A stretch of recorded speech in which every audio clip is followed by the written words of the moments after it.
Today, I'm going to make something fabulous for you, a really good company meal, something called a bomba di riso, which translates to a rice bomb. And to start it, you need to make a ragu, besides using that wonderful rice that I bought. So I want 1 stalk of celery, 1 carrot, all of this is diced up, and 1 onion in my saute pan, because this is a long simmering ragu, something that needs to cook for about an hour and a half. So I'm going to turn up the heat on that and let all of that just go by itself. In this pot, I have that wonderful arborio rice that I got in Toronto. I cooked about 2½ cups of the arborio rice in 6 cups of chicken broth. This is a pound of ground beef. So in that goes. And we want to brown this up now really well. Chop that up. So now I'm going to put the garlic in and let that go. Now when I had this, of course, I had it, as I told you, at a friend's house. And Mara, who is the mother of my friend Raffaella Neviana, made this especially for me because I was coming for dinner that night with my husband Guy. So of course we brought appropriate presents from the States with us. They like things like New England books and calendars and so on. And I had no idea that this would not be the only thing on the menu that night. So that's looking good. So let me talk to you about some of the other things that go in this while we're waiting for that meat to brown. We should probably now line our mold. And to do it, we're using cooked ham. This is prosciutto cotto, not prosciutto crudo. And the idea here is to overlap the mold with slices of ham. Now you could get this done at this part and put this in the refrigerator. And you could do this a little later if you wanted to make the ragu a day ahead. So let's just put that aside now and go back to our meat, which is browning up beautifully. And now we need to add a few other things to this. We're going to put in some tomato paste. About a tablespoon.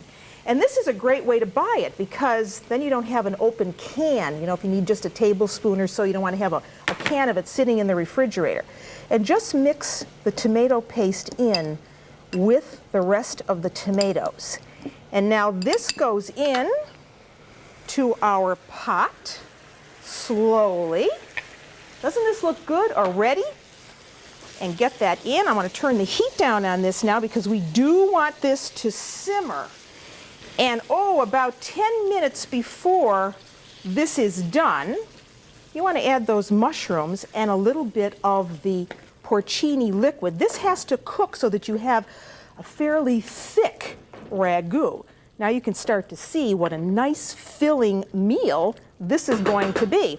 So I'm going to put the cover on that, turn this handle this way so I don't kill myself in the process here, and work on the rice. We'll put the mushrooms in a little bit later. So I'm going to put these over here. So here we have some parmigiano, about 5 tablespoons. We have butter, because this is the area that uses butter in their cooking. So I'm going to put some of that in. The rice is still hot, so that'll all mix in very nicely. And we want some heavy cream, just to bind that all together. Doesn't this sound nice and rich? And it is. And so mix this all well. And remember, when you get Parmigiano from the store, you buy it like this, in a wedge. And you grate your own, because that's the best way to work with Parmigiano. And make sure you're buying the real thing by looking on the rind and seeing the pin dots, Parmigiano Reggiano. So I'm going to move this out of the way. I hope you like my little cheese grater. So cute, isn't it? Okay, now I can bring the rice over. There's a little drop of cream. I need that. And now we want to fill our mold. So make sure you mix that up really, really well. Nice and hot, too. So what you do now is scoop the rice gently into the mold to encase all of this rice. Just like that. I'm going to put this little piece. If you have to patch, you have to patch. Right there and there. And how about right there? This is all going to be on the bottom, so you're never going to see that. Make sure it's well encased. I'm sure you can see on the outside of this mold, because we're using a glass one, that it is going to be beautiful when we unmold it. There. Press it down well, and it is ready to go into our water bath. Looks kind of neat, huh? So now for that, we put it in a pan. The oven is on at 350 degrees, and we pour in hot water to come up, to about an inch around the pan. And this is going to cook at a low simmer. Now, before I put that in the oven, I've got to take the cover off, put in my porcini liquid, just a little, because I want that flavor. And now the rest of my mushrooms go in. Stir that a little bit. It's starting to thicken up beautifully. Okay, now it's time to put the rice bomb in the oven. And your oven is on at 350 degrees. And in this goes. We're going to cook this until the top of this has got a little crust on it. And you know what? I've got one in the bottom oven for you, so let me get that out very carefully. Oh, and it looks beautiful. And there it is. Isn't it gorgeous? Now what I need to do is take it out of the pan. Hot.